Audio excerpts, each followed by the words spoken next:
Ciao a tutti ragazzi e benvenuti in questo nuovissimo video, il primissimo del 2021. Se siete arrivati fin qui vuol dire che anche voi siete sopravvissuti a questo schifosissimo 2020 e quindi possiamo iniziare insieme un 2021 che si spera sia migliore.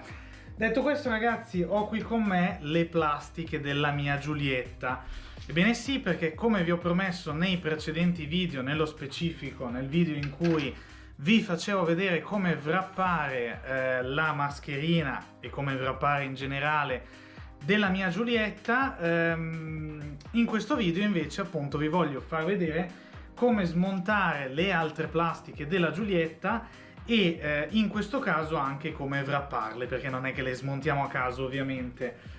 Detto questo ragazzi, procediamo con il video, che così vi faccio vedere come smontarle e come wrapparle.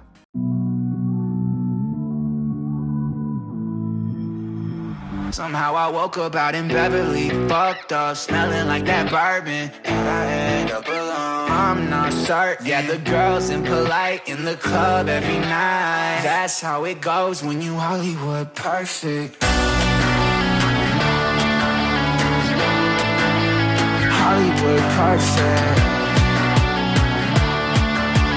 That's how it goes when you Hollywood perfect.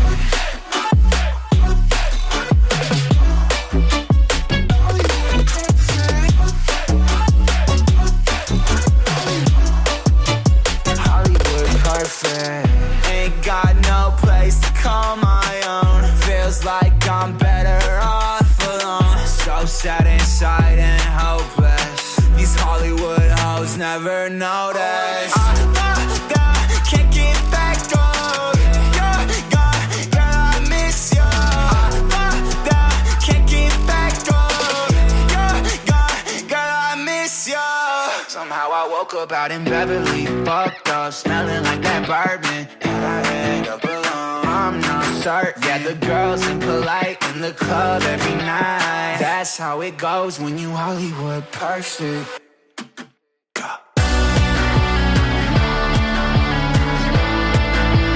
Hollywood perfect. That's how it goes when you Hollywood perfect.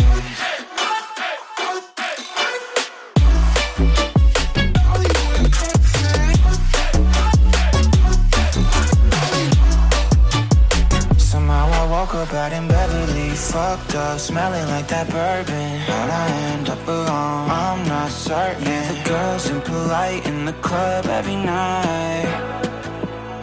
Somehow I woke up out in Beverly, fucked up, smelling like that bourbon. How'd I end up alone? I'm not certain. Yeah, the girls impolite in the club every night. That's how it goes when you're Hollywood perfect.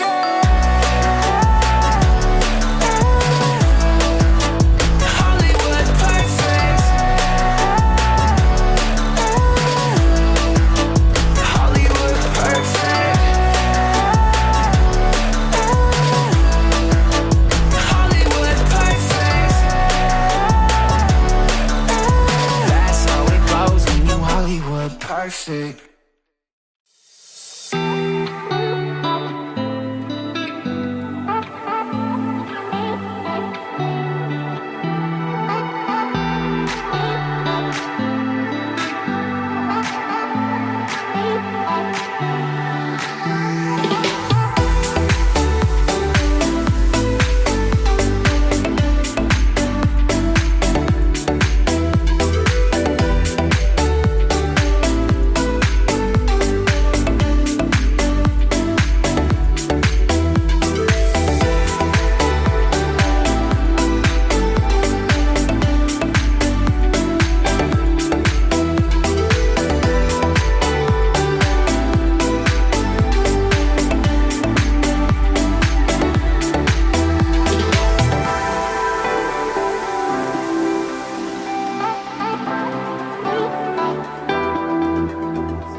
Quindi ragazzi, questo è infine il risultato finale. Come vedete ho fatto questo, ho fatto gli inserti delle portiere, ho fatto questo piccolo pezzettino che mancava e l'altro inserto delle portiere. Sono contento del risultato, è venuto, mi sembra, bene, a parte qualche errore qua e là, soprattutto su questo che era la parte più difficile, e come avete visto dal video non vi ho fatto vedere tutto quello che ho fatto, anche perché ci ho messo circa 2 ore e mezza, sarebbe stato un video lunghissimo, ma vi ho fatto vedere solo questa parte che è appunto la parte più difficile. Detto questo ragazzi, spero che questo video vi sia piaciuto, che vi sia stato utile se anche voi come me volevate personalizzare gli interni della vostra Giulietta. Vi auguro nuovamente un buon anno, vi ricordo sempre di lasciare un pollicione in su al video se vi fosse piaciuto, iscrivervi al canale se non l'abbiate già fatto e ci vediamo al prossimo video. Ciao a tutti!